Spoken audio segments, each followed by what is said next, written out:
Good morning सगळ्यांना। आज आपण शेकडेवारी हा नवीन घटक पाहणार आहोत।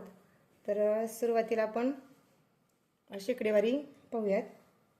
आता हा घटक शिकण्याच्या आधी एक लक्षात ठेवायचं की 100% म्हणजेच 1/1। त्यानंतर 50% म्हणजेच 1/2। 25% म्हणजेच 1/4। 10% म्हणजेच 1/10 आणि 75% म्हणजेच 3/4। तर हे अपूर्णांकामधल्या संख्या आपल्याला सुरुवातीला लक्षात ठेवायच्या आहेत। 50% म्हणजेच 1/2 जसं की आपण अपूर्णांकामध्ये पाहतो। 25% म्हणजे 1/4, 10% म्हणजे 1/10 आणि 75% म्हणजेच 3/4। आता आपण सुरुवातीला संख्यांचे व्यवहारी अपूर्णांकामध्ये रूपांतर कसं करायचं ते पाहूयात। समजा आपल्याला 64% असं दिलेलं आहे आणि या संख्येचं व्यवहारी अपूर्णांकामध्ये रूपांतर करायचं आहे। तर व्यवहारी अपूर्णांकात रूपांतर करताना हा फक्त टक्के हे चिन्ह काढायचं आणि आपल्याला 64 टक्केवारी म्हणजेच 100 पैकी असतं, त्याच्यामुळे 64च्या खाली आपल्याला फक्त 100 द्यायचे आणि यांचा आता भागाकार आपल्याला करून घ्यायचा आहे। आता अंश आणि छेद या दोन्ही संख्येला कोणत्या संख्येने भाग जातो त्या संख्येने आपल्याला भाग घालायचा आहे। तर आपण सुरुवातीला 2नेच भाग घालायला शिकूयात। 2×6 2×4 वरती पण आपण 2नेच भाग घातला आणि खाली सुद्धा आपण 2नेच भाग घालणार आहोत। 2×5 आणि 0। आता परत एकदा आपण 2ने भाग घालूयात।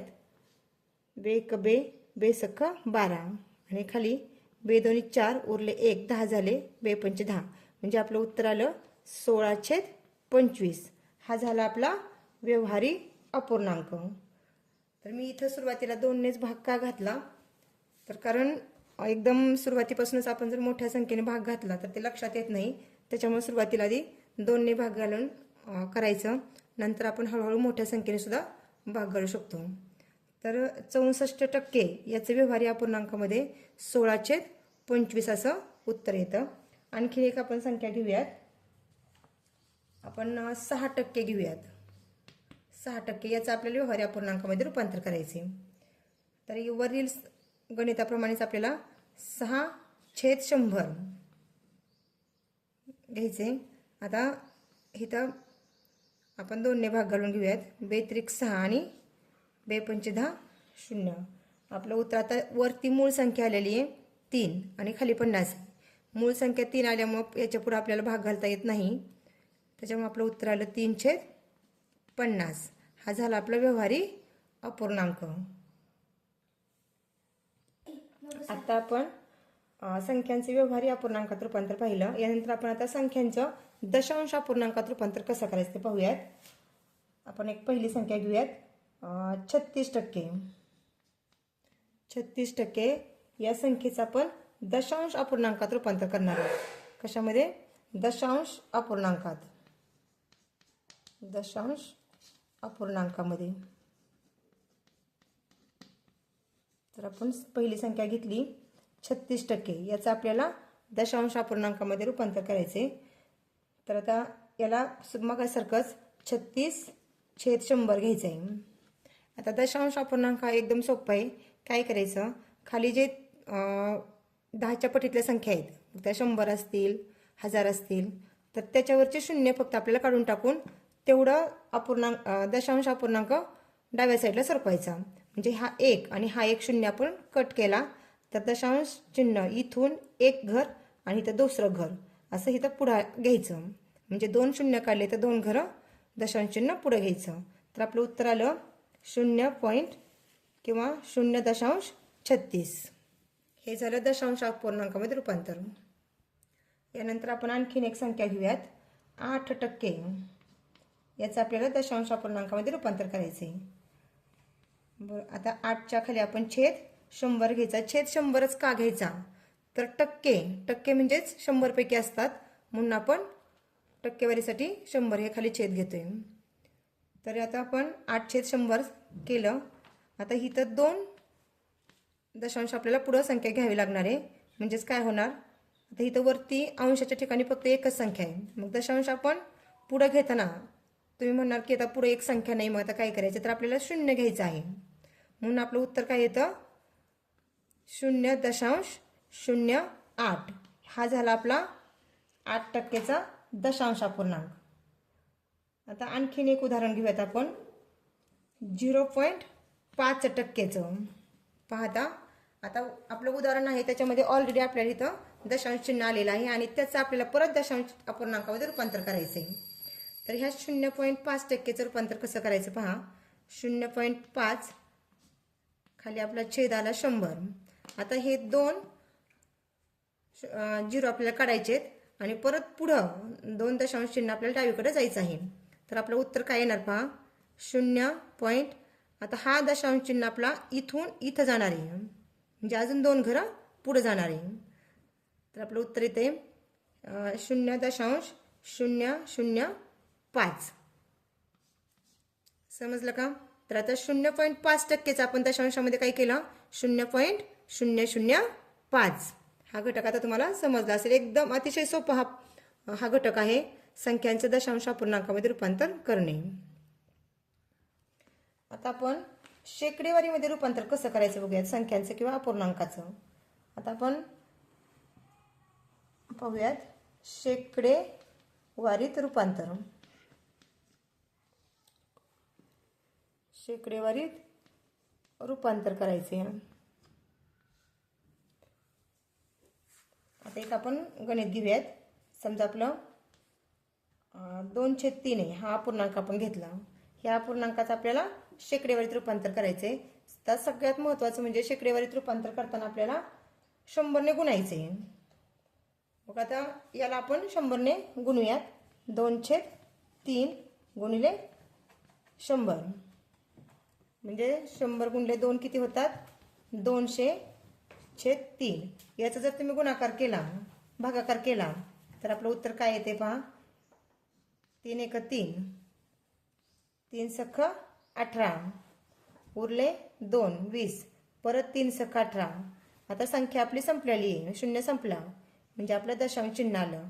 परत आपले 2 उरले होते 20च्या ह्याच्यामध्ये 3 × 18 आणि 2 उरले. परत आपण याच्यावर जर 0 घेतला परत आपले 6 येतात 3 × 18 असं 6 6 6 आता परत आपलं पुढे येणार आहे. तर आपण फक्त एकच 6 घेऊयात दशांश चिन्हाच्या पुढं आणि थांबूयात. तर आपलं आता उत्तर काय येते पहा 66.6. हे आपलं 2/3 या अपूर्णांकाचं शेकडेवारीमध्ये रूपांतर झालं. आता आणखीन एक गणित घेऊयात. आता आपण एक उदाहरण घेऊयात 1/4. 1/4चं आपल्याला शेकडेवारीमध्ये रूपांतर करायचं आहे. तर आपण आता पाहिलं की शेकडेवारीमध्ये रूपांतर करताना आपण 100 ने गुणतो. तर 1/4 गुणले 100 केलं तर काय होते. आता इथं छेद काहीच नाही आहे त्याच्यामुळं आपण ह्या दोन्हीचा गुणाकार आणि ह्या दोन्हीचा गुणाकार करतो आपण गुणाकारामध्ये. आणि जर बेरीज असेल तर त्याचा आपण नंतर दुसरा व्हिडिओ करणार आहोत. तर हे आता आपलं गुणाकाराचं इथं चिन्ह आहे त्याच्यामुळं अंशाचा गुणाकार आपण करत असतो. 100 × 100 आणि छेद 4 आहे. तर आता 4 ने भाग जातो 4 × 1 = 4 4 × 2 = 8 उरले 2 म्हणजे 20 झाले. 4 × 5 = 20. मग आपलं उत्तर आलं 25%. टक्केचं चिन्ह द्यायला विसरायचं नाही कारण आपण शेकडेवारीमध्ये रूपांतर करत आहोत. तर हे झालं 1/4चं शेकडेवारीमध्ये रूपांतर 25%. आता आपण आणखीन एक उदाहरण घेत आहोत 0.03 किंवा 0.003 0.03 याचं आपण शेकडेवारीमध्ये रूपांतर करूयात. 0.03 गुणिले 100. आता आपल्याला माहिती आहे इथलं जर दशांश चिन्ह आपल्याला काढायचं असेल तर आपल्याला ह्या 100 ने जर गुणलं तर हे दशांश चिन्ह उजवीकडं 2 घरं पुढे सरकणार आहे. ज्यावेळेस आपल्याला दशांश चिन्ह आपण 100 ने भागतो त्यावेळेस दशांश चिन्ह डावीकडे सरकतं आणि ज्यावेळेस आपण 100 ने गुणतो त्यावेळेस दशांश चिन्ह उजवीकडे सरकतं. तर आता आपलं 100 ने जर आपण याला गुणलं तर आपलं दशांश चिन्ह हे उजव्या साईडला 2 घरं सरकणार आहे, कारण या ठिकाणी 2 शून्य आहेत. तर आपलं उत्तर येणार आहे काय? 3%. अतिशय सोप्या पद्धतीने आपल्याला शेकडेवारीमध्ये रूपांतर करता येते. आता आपण टक्केवारी कशी काढायची पाहूयात. टक्केवारी, समजा तुम्हाला असा प्रश्न दिला आहे की 840चे 20% काढायचे. 840चे 20%. तर आता याचं साधं सिंपल आपल्याला जर शिकायचं म्हटलं तर फक्त ह्या च्या ठिकाणी आपल्याला काय करायचं, गुणिलेचं चिन्ह घेऊन हे टक्केवारीचं चिन्ह काढून 100 घ्यायचं. आता आपण आपलं उदाहरण आधी लिहूयात. आपण उदाहरणामध्येच लिहिलं, असं आपलं उदाहरण होतं. तर आता खाली घेऊयात आपण 840 गुणिले 20/100. काय केलं आपण, च्या ठिकाणी गुणाकाराचं चिन्ह घेतलं आणि टक्केवारीच्या तिथं आपण 20ने 100ने भाग घालायचे आपल्याला, म्हणजे छेद आपण 100 घेतलेला आहे. आता ह्या शून्याला हा शून्य गेला, म्हणजे अंशाच्या ठिकाणचा शून्य आणि छेदाच्या ठिकाणचा शून्य एकमेकांना भाग जातात. ह्या शून्याला पण हा शून्य गेला. आता वरती आपलं काय उरलेलं आहे, 84 गुणिले 2. आता यांचा आपण गुणाकार करून घेऊयात. 4 दोन्ही 8 आणि 8 दुने 16. आपलं उत्तर आलं 168. तर हे झालं आपलं टक्केवारी, म्हणजेच 840चे 20% किती होतात, तर 168 होतात. आता आपण एक दुसरं उदाहरण घेऊयात. 20चे 30%. 20चे 30% कसे काढायचे आपण पाहूयात. आता आपण मगाशी सांगितलं तसंच काय करायचं, च्या ठिकाणी गुणाकाराचं चिन्ह 30 आणि टक्केवारीचं चिन्ह काढून छेद 100 घ्यायचा. आता इथं आपण अंशाच्या आणि छेदांचा भागाकार करून टाकूयात. हा शून्य या शून्याला गेला, हा शून्य या शून्याला गेला. आता उरले किती, 3 दुने 6.